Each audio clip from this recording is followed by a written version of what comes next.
Howdy folks, and welcome back to another Redstone concept. This time around we're going to talk about how to turn a hopper into an item filter.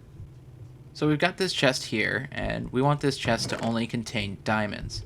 Now let's say you have a bunch of miscellaneous items and you want to dump them into one location and have all the diamonds sorted into this chest and have the rest of them go elsewhere. So to demonstrate that, I'm going to use this chest here, and I'm going to dump in some miscellaneous items here and then some diamonds. And what you'll see is that the items are flowing into these string of hoppers, and they're flowing through here and ending up over in this hopper right here. So now we'll watch this chest here, and eventually when it starts getting to the diamonds, you'll see all the diamonds, there they go, they're filling up into this chest. And all the rest of the items are up in this hopper here. So how do we pull this off? Back behind here we have our hopper filter circuit. This actually requires a couple hoppers, but I'll show you how it works. So right here we have a hopper, and it's filled up with a very specific amount of diamonds, and that's the item we're filtering for.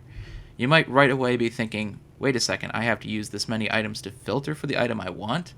Well, yes, if you want to do this, it is sort of expensive to filter for items, so you do have to sacrifice a certain amount of the item in order to filter for it, but nevertheless, it does work. And as it turns out, you're only going to have to sacrifice, I believe, 22 or 23 items, so hopefully, even in the situation of diamonds, you have 23 diamonds that you can sacrifice to create a filter.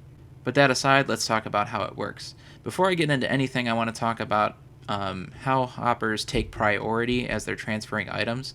It turns out that hoppers will always have a slight tendency to go down, regardless of the direction that they're pointed.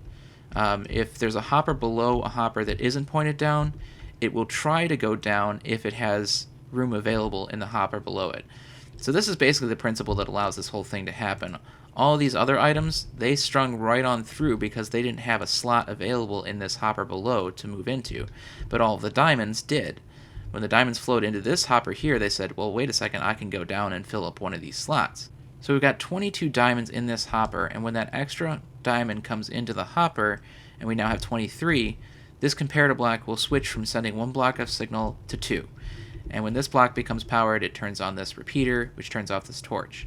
That allows this hopper here to become activated, which does two things. It sends one item into the chest in front of it, and it pulls another item out of the hopper above it. Because of that, we always end up having one of the filtered items stuck in the hopper here, so that brings the total of items that you need to filter from 22 to 23. Now what's important to remember with this setup is that the orientation of the hoppers does matter. The obvious ones are the ones up top. This is your item stream. You obviously want them to point in the direction you want the items to flow.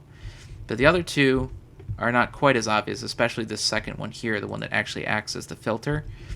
You want this one to never be pointed down, basically. It can be pointed any other direction other than down, but generally I prefer to point it at the comparator block, since that's really what it's looking at and where the next important step occurs. So it always helps me to just always point the filter hopper onto the comparator block, and then the hopper below it, obviously we want to point that into the chest that is going to contain our items. So really quick, I'm just going to demonstrate that one more time. I'm going to take some of these items out and put them back into this chest, and then we'll see what it looks like back here. So you can see, as it's filtering the items out, we've got this piece of redstone flashing on and off, and that's allowing this hopper to pull items through and come into this chest. So there you have it, folks. That's how you turn a hopper into an item filter. And obviously this has direct applications to item storage, and I'm going to get into that eventually. But until then, enjoy yourselves. Hopefully this video was helpful for you, and I'll catch you next time for more redstone goodies.